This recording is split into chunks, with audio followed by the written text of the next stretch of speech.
Welcome to soda புடி. So இந்த வீடியோவில் பார்க்க போகிறது டேர்டெவில் பானகின் தேர்ட் எபிசோடைய பிரேக் டவுன் தான் பார்க்க போகிறோம். கனம் கோட்டார் அவர்களே அப்படிங்கிற மாதிரி மொத்த எபிசோடும் கொண்டு போயிட்டு கடைசியில் ஒரு பெரிய வேலையை பார்த்து முடிச்சானுங்க பாருங்க. மிரட்டலாக இருந்துச்சு இந்த ஃப்ரேம். இதுதான் சார் பழைய வில்சன் ஃபிஸ்க்கு மொத்த கிரிமினல் அந்த சைக்கோத்தனமும் வெளியே வந்துச்சு. இந்த ஃப்ரேம் செம்மையாக இருந்துச்சு. சரி அப்படியே மொத்தத்தையும் பார்த்துருவோம். ஃபர்ஸ்ட் நம்மளால ஒயிட் டைகர் கிட்ட போய் அவருடைய சொந்த கதை சோக கதெல்லாம் கேட்டு தம்பி ஒன்றும் கவலைப்படாத உன்னை வெளியே கொண்டு வருவேன் நிரபராதியை நிரூபிச்சு நீ வெளியே வரும்போது புலி உருமுது அந்த பாட்டை போட்டு உன்னை மாசா வெளியே கூட்டு வரேன்டா கவலைப்படாத அப்படிங்கிற மாதிரி ஆறுதல் சொல்றா. அப்படி இங்க அப்படியே ட்ரக்கை நிறுத்தி பிரச்சனை பண்றாங்க. டேய் காசை குடுறா அப்புறம் தான்டா உள்ள விடுவேன்ற மாதிரி இங்க ஒரு பிரச்சனை போயிட்டு இருக்குது. ஆக்சுவலா ட்ரக்குள்ள இருக்கிறவன் டேய் யாரோட ட்ரக்கை நிறுத்துறேன்னு தெரியுமாடா அப்படின்னு கேட்கும் போதே நமக்கு ஃபர்ஸ்ட் எபிசோட்ல வெனசா அந்த 5 ஃபேமிலிஸை கண்ட்ரோல் பண்ணுது அந்த கிரிமினல் வேலைகள்லாம் பார்க்கறான்னு தெரியுது. டேய் மேயரோட பொண்டாட்டி அதாவது வெனசா கண்ட்ரோல்ல இருக்கிற ஒரு ட்ரக்கை நிறுத்துறேன்னா என்ன தைரியம் இருக்கும் அப்படிங்கிற மாதிரி தான் அந்த விஷயத்தை சொல்றா. அப்படி அப்ப அந்த 5 ஃபேமிலிஸ் அந்த கிரிமினல் கேங்க காட்டும் போதே அவங்களுக்குள்ள முட்டிக்கும். எங்க ஏரியா வந்தா நீ காசு கொடுக்கணும் அப்பெல்லாம் கிடையாதுப்பா காசு கொடுக்குறவெல்லாம் வேணான்ற மாதிரி வெனசா அவங்க நிறுத்திருப்பா. ஸோ அந்த காசு கொடுக்குற பிரச்சனை தான் இப்போ இங்கே டெவலப் ஆயிருக்குது. ஸோ காசு கொடுக்கலன்னு தெரிஞ்சதும் அங்கே அப்படியே ஷூட் அவுட் நடந்து அந்த ட்ரக்ல இருக்கிறவங்கள போட்டு தள்ளிட்டாங்க.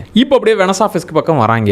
இங்கே வெனசா ஒரு பெயிண்டிங் ஒன்று வந்துருக்குதுங்க அதை வாங்கலாங்க அப்படிங்கிற மாதிரி ஆர்வத்தை காட்ட ஆக்சுவலாக ஃபர்ஸ்ட் சீசன்லாம் ஆர்டிஸ்டாக தான் இருக்கும். இப்போ தான் மொத்த கிரிமினலாக மாறி விடுச்சு. ஓகே உள்ளுக்குள்ள இந்த ஆர்டிஸ்ட் இப்போ தான் வெளியே வரான்னு நினச்சா அதுக்குள்ளேயே இல்லைங்க இப்போ இந்த பெயிண்டிங்கை வாங்கணும்னு வச்சுக்கோங்களேன் பிளாக் பண்ணிலாம் நம்ம ஒயிட்டாக மாற்றிடலான்னு சொல்ல ஓஹோ மொத்தமாகவே கிரிமினலாக மாறிட்டேன்ற மாதிரி தான் ஃபீல் ஆச்சு. பட் அதுக்கெல்லாம் வில்சன் பெருசாக ரெஸ்பான்ஸ் பண்ணாமல் இந்த பாரு இந்த பிளாக் மணியை ஒயிட்டாக மாற்றுறது இந்த சின்ன புள்ளத்தனமான வேலைலாம் நீயே பார்த்துக்க கிரிமினல் வேலையை என்கிட்ட கொண்டு வராத அது உங்ககிட்ட கொடுத்துட்டேன் நான் மேயர் ஆகிறது நான் பெரிய பெரிய வேலைங்க பார்க்குறேன் இந்த சின்ன டீலிங்க நீயே வச்சுக்கோங்கிற மாதிரி அவாய்ட் பண்ணுறாரு. ஆக்சுவலாக இவருக்கு இப்போ வெனசா மேலே பெரிய இன்ட்ரெஸ்ட்லாம் இல்லை. ஏன்னா இவங்க பேசிக்கிட்டு இருக்கும்போது குறுக்கால வந்து சார் உங்ககிட்ட ஒரு விஷயம் பேசணும்னு வருவா. இதுவே சீசன் 1ல் இந்த ஆள் லவ் மூடில் இருக்கும்போது ஒருத்தன் எக்ஸ்கியூஸ் மீ சார் அப்படின்னு கேட்டதுக்கே தூக்கி போட்டு அடேன்னு வச்சு அவனை போட்டே தள்ளுவா. அப்படி ஸோ இவர் லவ் மூடில் இருக்கும்போது டிஸ்டர்பன்ஸ்னு வந்தாலே தீர்த்து கட்டுருவாரு.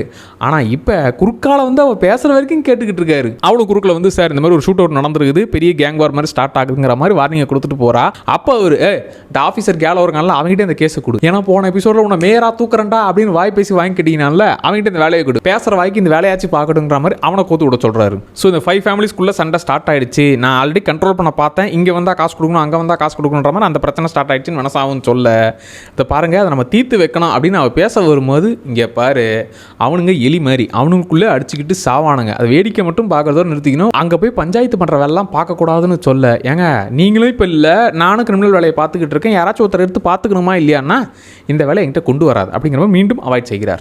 அப்போ அப்படியே கையில் அடிப்பட்டதை வர காட்டுறாங்க. இதே வேறு போன எபிசோட்லையும் க்ளோஸ் அப்பில் காட்டினாங்க. ஓஹோ தனியாக இந்த ஆள் யாரையோ கும்மி எடுத்துக்கிட்டு இருக்காங்கிறது கிளியர் ஆயிடுச்சு. போன எபிசோடில் நம்ம மேட் மோடா கிட்ட அடி வாங்கின ஆள் இவர்கிட்ட வந்து ஏய் என்ன கண்ணு தெரியாது ஆனால் சண்டை மட்டும் நல்லா போடுறிய அப்படின்னு வாய் பேசுவோம். இங்கே பாருங்க ஆஃபீஸர் போவல் என் அடி எப்படி இருக்குன்னு உங்களுக்கு கிளியராக தெரிஞ்சிருக்கும். அதுக்கப்புறமும் என்கிட்ட வந்து வாய் பேசுகிறோன்னா அவனுக்கு தைரியம் தான்ப்பா இந்த பாரு இங்கே கோர்ட்டுக்கு கேஸ் விஷயமா வந்துருக்கிறோம் உனக்கு சண்டை தான் போடணும்னா இந்த கேஸ் முடிட்டான் அதுக்கப்புறம் சிங்கிள்ஸ் வச்சு போன்ற மாதிரி கலாச்சிட்டு போறா. அப்படி இப்போ இவங்க சைட் சாட்சி அங்கேயும் தப்பிச்சு போனால நிக்கி டோரஸ் அவனை போய் பார்த்துருவான்னு செரிக்கு வேலையை கொடுத்தானுப்ப அவர் போயிட்டு அவனை பாதுகாப்பாக வச்சிருக்கிற. அப்படி அங்கே செவுத்துல தான் பனிஷர் சிம்பிள் வேற போட்டு ட்ரிகெட்னு வேற போட்டுருக்கு. ஸோ பனிஷர் இல்லாத குறைய ஆல்ரெடி போலீஸ்காரங்களே பனிஷர்னா சொல்றாரு பிடிக்கலாம் சுட்டுத்தாள்னு சொல்லிருக்காருன்னு போலீஸரே இந்த பனிஷர் சிம்பிள்லாம் போட்டு வேலையை பார்த்துக்கிட்டு இருக்காங்க. ஸோ இங்கே பனிஷர் ட்ரிகெட்னு வேற போட்டுருக்காங்க. ஸோ கடவுளே அஜித்தேன்ற மாதிரி கடவுளே பனிஷர்னு அவருக்குன்னு ஒரு கல்ட்டு கூட்டம் ஃபார்ம் ஆகிட்டு இருக்குது.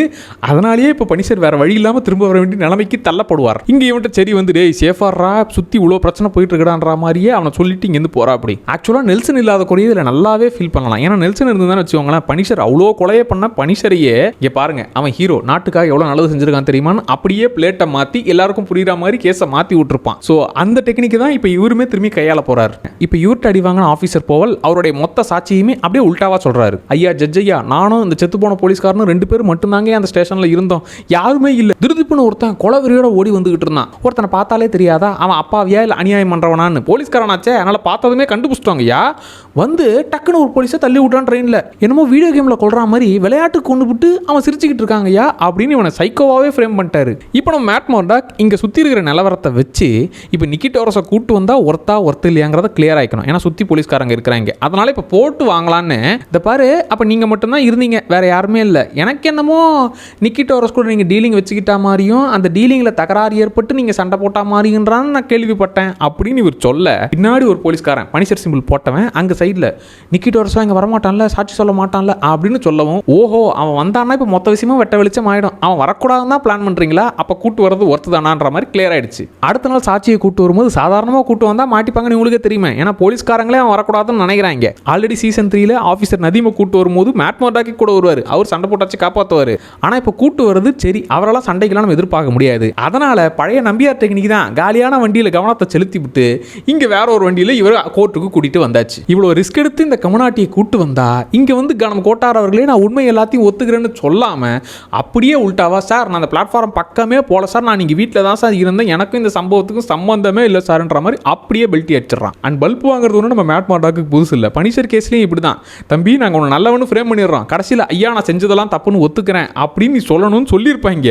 எல்லாம் முடிச்சதுக்கு அப்புறம் டே எனக்கு கொல்றதை பிடிச்சிருக்கடா, நான் அப்படி தான்டா கொல்லுவேன், கொல்றது தான்டா ஜாலி அப்படிங்கிற மாதிரி கெத்தா பேசி இவ்வளோ நேரம் காப்பாற்றின கேஸை மொத்தமாக காலி பண்ணி விட்டுருப்பான். அதே மாதிரி தான் இப்போவும் நடந்திருக்கு. இப்போ அந்த கேங் சண்டைக்கெல்லாம் முற்றுப்புள்ளி வைக்கணும்னு அங்கே வந்து இதை பாருங்க, இந்த மாதிரி கேங் ஷூட் அவுட்லாம் நடக்குது, தலைப்பு செய்தியில் வேறு வருது, மேயராக தலைவன் வில்சன் ஃபிஸ்க் இருக்கும்போது இந்த மாதிரி தகராறுலாம் தலைப்பு செய்தியில் வந்தால் அவன் பேர் என்ன ஆகுறது அப்படிங்கிற மாதிரி வார்னிங்கை கொடுக்குறாரு. அது இல்லாமல் செட்டில்மெண்ட் அமௌண்ட் வேறு கொடுக்குறாரு. நீ என்ன ட்ரக்கு கொண்டு வரதுக்கு இவ்வளோ காசு தானே கேட்டேன், அந்த காசை கொடுத்துட்றேன், இனிமேல் பிரச்சனை வேணாம் அப்படிங்கிற மாதிரி முடிக்க, ஏய் வில்சன் ஃபிஸ்க் நேரில் வந்து பேச சொல்கிறா, நான் மேயர்னா பெரிய இவனாவன், நேரில் வந்து அவனை பேச சொல்லு, இந்த அல்லக்கை அனுப்புறவெல்லாம் வேணான்னு திமிரா பேசுகிறாங்க. போன எபிசோடில் போலீஸே கொஞ்சம் வாய் விட்டதுனால தான் வச்சு செய்வார், இங்கே கிரிமினல் இவ்வளோலாம் வாய் விட்டான விஷயம் அங்கே தெரிஞ்சுதுன்னா இவன் தக்காளி சட்னி தான். ஸோ இப்போ கிளியர் ஆகிடுச்சு. அந்த ஃபர்ஸ்ட் எபிசோடில் காட்டின அந்த 5 ஃபேமிலிஸ்க்குள்ளே ட்ரக்கு கொண்டு வந்தால் காசு கொடுக்கணும் அந்த தகராறு தான், அதனால தான் இந்த ஷூட் அவுட் நடந்திருக்கு. ஆக்சுவலாக இவனை அனுப்பி சண்டைலாம் வேணாம்ப்பா, காசு கொடுத்துட்றப்பா, சமாதானமாக போங்கன்ற மாதிரி டீலிங் பேசினது, இந்த வேலையை பார்த்தது வெனசா. இந்த விஷயம் ஃபிஸ்க்கு தெரிஞ்சு என்ன சின்ன பிள்ளைத்தனமாக நடந்துக்கிறியா நீ, நம்மளை பார்த்து பயப்படணும், இப்படி காசு கொடுத்து கமுக்கமாக முடிக்கிறது இந்த வேலைலாம் ரொம்ப சின்ன பிள்ளைத்தனமாக இருக்குன்னு இப்படி வெனசா பண்ணுறது எதுவுமே இவருக்கு சுத்தமாக பிடிக்கல. உடனே அவங்க ஆடம் விஷயத்தை மனசில் வச்சு தானே இப்படி பண்ணிக்கிட்டு இருக்க, அதனால தானே என்ன உனக்கு பிடிக்காம போச்சுன்னு அவங்க சொல்ல, கிட்டத்தட்ட அதுவும் ஒரு காரணம் தான். ஆனால் கிரிமினலாக இவன் ஒன்றும் பெருசாலாம் ஒன்றும் பண்ணல, அந்த ஒரு கோபமும் இருக்குது. இப்போ ஒயிட் டைகர் விஷயத்தில் இதுக்கு மேலே சாட்சி சொல்ல யாருமே இல்லை. அது இல்லாமல் இவன் செய்யாத தப்புக்காக உள்ளே போகிறான். என்னடா பண்ணுறதுனா நெல்சன் எடுத்த அதே டெக்னிக் தான், பனிஷரை நல்லவன் எல்லாரும் முன்னாடி ஃப்ரேம் பண்ணிட்டோம்னா அட்லீஸ்ட் நல்லவங்க அவன் போய் இப்படி கெட்டது பண்ணுவானா அப்படிங்கிற விஷயத்தில் எஸ்கேப் ஆயிடலாம். ஸோ வேற வழியே இல்லாமல் ஒயிட் டைகர் இவன் தாங்க, அதை பாருங்க இந்த விஷயம் உங்களுக்கு தெரியுமா அப்படிங்கிற மாதிரி ஒயிட் டைகர் விஷயத்தை வெளியே உடச்சிடுறாரு. அடப்பாவி சீக்கிரட்டா வச்சிருந்த விஷயத்தை இப்படி மொத்தமாக தூக்கி உடச்சிடான்னு ஒயிட் டைகர் ஒரு செகண்ட் ஜெர்க் ஆகுறாரு. இந்த பக்கம் பிபி ரிப்போர்ட்டில் பப்ளிக் ஒப்பீனியன் எடுக்க ஆரம்பிக்கிறாங்க. அங்கே ஆக்சுவலாக எங்க போலீஸே கொண்டுட்டான், அவனை பிடிச்சி ஜெயிலில் போடுங்க, தூக்கு தண்டனை கொடுங்க இப்படின்னு பேசாம மக்கள் என்ன சொல்றாங்கன்னா, அந்த கேஸை உண்மையாக விசாரிக்கணுங்க, போலீஸ் மேலே இப்படி நடந்திருக்குங்கிறதுனால ஈஸியாக தூக்கி உள்ள வச்சிருவாங்க, நீங்க ஒழுங்கா விசாரிங்க, ஒழுங்கா விசாரிச்சு யார் தப்பு செஞ்சாங்களோ அவங்க தண்டனை அனுபவிக்கட்டும்னு சொல்ல, இப்போ லைட்டா மக்களுக்கு போலீஸே ஒரு பக்கம் தப்பெல்லாம் செஞ்சுக்கிட்டு தான் இருக்கானுங்க, அதை தட்டி கேட்கறதுனால இப்படி ஒரு ஃப்ரேம் பண்றானுங்கன்ற மாதிரியான டாக்கு ஓடிக்கிட்டு இருக்கு. இங்க ஜெயிலுக்கு வந்து சாரிடா ஒயிட் டைகர், உன்னை வெளியே கொண்டு வர வேற ஆப்ஷனே இல்லடா எனக்கு, ப்ளீஸ் இந்த ஒன்று தாண்டா ஆப்ஷனு, கொஞ்சம் புரிஞ்சுக்கோடாங்கிற மாதிரி அவன் சொல்லி புரிய வைக்கிறாரு. இப்போதான் கோர்ட்டில் இதை பாருங்க, ஒயிட் டைகர்ன்ற விஷயம் நான் சொல்லி தான் உங்களுக்கே தெரியும், அவன் ஒயிட் டைகராக போயிட்டு இந்த போலீஸ்காரங்களை தள்ளி விட்டு அவன் போட்டுலாம் தள்ளலை. அது இல்லாமல் அந்த ஒயிட் டைகருங்கிற வேஷத்துலேயே அவன் போகலையே, சாதாரணமாக தான் போயிருக்கான். இது எதர்ச்சியாக நடந்த ஒரு விஷயம், அவன் ஒயிட் டைகர் என்ன விஷயம்லாம் பண்ணியிருக்கான் தெரியுமா அப்படிங்கிற மாதிரி அவன் காப்பாற்றின ஆளுங்கள்லாம் வந்து, சார் ஒயிட் டைகர் இல்லைனா நான் வேலைக்கே போயிருக்க மாட்டேன், ஒயிட் டைகர் தான் என் குடும்பத்தையே காப்பாற்றினாருன்னு எல்லாரும் வாக்குமூலத்தை கொடுக்க, சே இவன் நல்லவன் தான், இப்போ இவன் மேலே தான் போலீஸ்காரங்க ஃப்ரேம் பண்ணிருக்காங்கன்ற விஷயம் இப்போ எல்லாருக்கும் தெரியுது. இருந்தாலும் அவங்க சைடு வக்கீல், சார் நல்லவனாக இருந்தான்னா நல்லது மட்டும்தான் செய்யணுமா, தப்பே செய்யக்கூடாதா, நான் கூட தான் நல்லவன், சர்ச்சுக்கு போகிறேன் ப்ரே பண்ணுறேன், அதுக்கு நான் தப்பே செய்ய மாட்டேன்றது என்ன கேரண்டி, இவன் இவ்வளோ நல்லது செஞ்சுருக்கான், அதனால் ஒரு போலீஸ்காரன் தானே அவனை கொன்னா என்ன அப்படிங்கிற மாதிரி நீங்கள் விட்டுருவீங்களா அப்படின்னு அவரும் முட்டு கொடுக்க பார்க்க, இது போலீஸ்காரங்க ஃப்ரேம் பண்ண விஷயம் தான், போலீஸ்காரங்க கிரிமினல் டீலிங்லாம் இருக்குது, அந்த விஷயம் தெரிய வரவே இப்போ ஃப்ரேம் பண்ணி உள்ள தள்ளுறாங்கன்றது கிளியர் ஆகிடுச்சு. ஸோ இப்போ எல்லாருமே சேர்ந்து இல்லைங்க அவன் நிரபராதின்னு எல்லாருமே சொல்ல, ஓகே ஃபைனலாக அவன் நிரபராதின்னு அறிவிச்சு வெளியே விட்டுட்டாங்க. பார்த்திபன் தலை நிமிர்ந்து நடங்க அப்படின்னு அவர் வெளியே அனுப்பிட்டாங்க. இப்போ இந்த விஷயத்தை வில்சன் பார்த்துட்டு, ஏண்டா போன எபிசோடில் வந்து கிளிப்பிள்ளைக்கு சொல்கிற மாதிரி உட்காந்து, இந்த பாரு விஜிலாண்டி வாழ்க்கை உனக்கு வேணாம், அந்த பக்கம் போவாதுன்னு அத்தனை வாட்டி வார்னிங் கொடுத்துட்டு வந்தா, போலீஸ்காரனை கொண்ட விஜிலாண்டிக்கு வக்காலத்தை வாங்கிட்டு வந்து நின்றுருக்கிறேன்னு சொல்லி இவருக்கு டென்ஷன் ஆகுது. கூப்பிட்ற அந்த பிபி ரிப்போர்ட் பிள்ளைய விஜிலாண்டிங்கிற வார்த்தையே என் ஊருக்குள்ளே வரக்கூடாதாங்கிற மாதிரி அவர் அங்கே பேட்டி கொடுக்க பார்க்குறாரு. ஒரு கொலகாரனை போலீஸை கொன்னவனை நிரபராதின்னு வெளியே விட்டுருக்கோம், அவன் இஷ்டமேனிக்கு எல்லாரையும் கொல்லுவான், கேட்டா நான் விஜிலாண்டி நல்லது செய்கிறேன் அப்படிங்கிற மாதிரி அவனுக்கு அவனே ரூல்ஸ் போட்டுக்கிட்டு அவன் பாடம் சுற்றிக்கிட்டு இருப்பான். மக்களை காப்பாற்றின போலீஸ் இங்கே செத்து போயிட்டாரு, அதுக்கு யாரும் நியாயம் வாங்கி தர மாட்டாங்க. ஸோ விஜிலாண்டிஸை சட்டம் தண்டிக்கலனா என்ன, நான் தண்டிப்பண்டா அப்படின்னு சொல்லும் போது இங்கே ஒயிட் டைகர் மாஸ்கை மாட்டிக்கிட்டு மாசா ஸ்லோ மோஷனில் வரும்போது போது அந்த மனுஷன் இப்போதான்டா சூட்டை மாட்டிக்கிட்டு அப்படி நடந்து வராரு. 4 ஸ்டெப் எடுத்து வைக்கிறதுக்குள்ளே நெத்தி பொருளை சுட்டு அவரை போட்டு தள்ளிட்டாங்க. அவரை ஷூட் பண்ணிட்டு அப்படியே வில்சன் ஃபிஸ்கோட லுக்கை காட்டும் போது மொத்த வில்லனும் வெளியே வந்துட்டான்னு காட்டுற அந்த இடத்துலயே காலி. அதுக்கு மேலேயும் எக்ஸ்ட்ரா ஒரு வேலையை பார்த்தானுங்க. சுட்டது பனிஷர் தாங்க அப்படிங்கிற மாதிரி முடிச்ச விதம் தான் மிரட்டலாக இருந்துச்சு. ஒன்று இந்த பனிஷர் மாதிரி வந்து வேலையை பார்த்தது இந்த ஆஃபீஸர் போவலா இருக்கணும், ஏன்னா அவன் தான் கொலவெறியோட சுற்றிட்டு இருக்கான். இல்லைனா இது வில்சன் ஃபிஸ்க்கு கை வந்த கலையாச்சே, ஆல்ரெடி டேர் டெவிலாக மாற்றி அவன் பேரை கெடுக்கணுன்ற வேலையை சீசன் 3ல பார்த்துருப்பாரு. ஸோ அதே மாதிரி இப்போ ஒயிட் டைகரை நீ காப்பாற்றிடலடா, ஒயிட் டைகர் இல்லாமல் நான் பண்ணுறேன்ன்ற மாதிரி பனிஷர் ரூபத்தில் வந்து இந்த வேலையை பார்த்துருக்கலாம். ஏன்னா ஜெயிலுக்குள்ள கண்ட்ரோல் எடுக்க பனிஷரையே மேனிப்புலேட் பண்ணி மொத்தமாக வேலையை பார்த்தவர் வில்சன் ஃபிஸ்க்கு. ஸோ இப்போ பனிஷர் திரும்ப கொண்டு வந்து விஜிலாண்டிஸ் எல்லாருமே மோசமானவனுங்க, கொல்றவனுங்க, மக்களை கொள்றதை தாண்டி இப்போ விஜிலாண்டிஸே கொள்ள ஆரம்பிச்சிட்டானுங்க, இவனுங்க கிட்டத்தட்ட சைக்கோ ஆயிட்டானுங்க, ஜாம்பி ஆயிட்டானுங்கிறத ஈஸியாக ஃப்ரேம் பண்ணலாம்.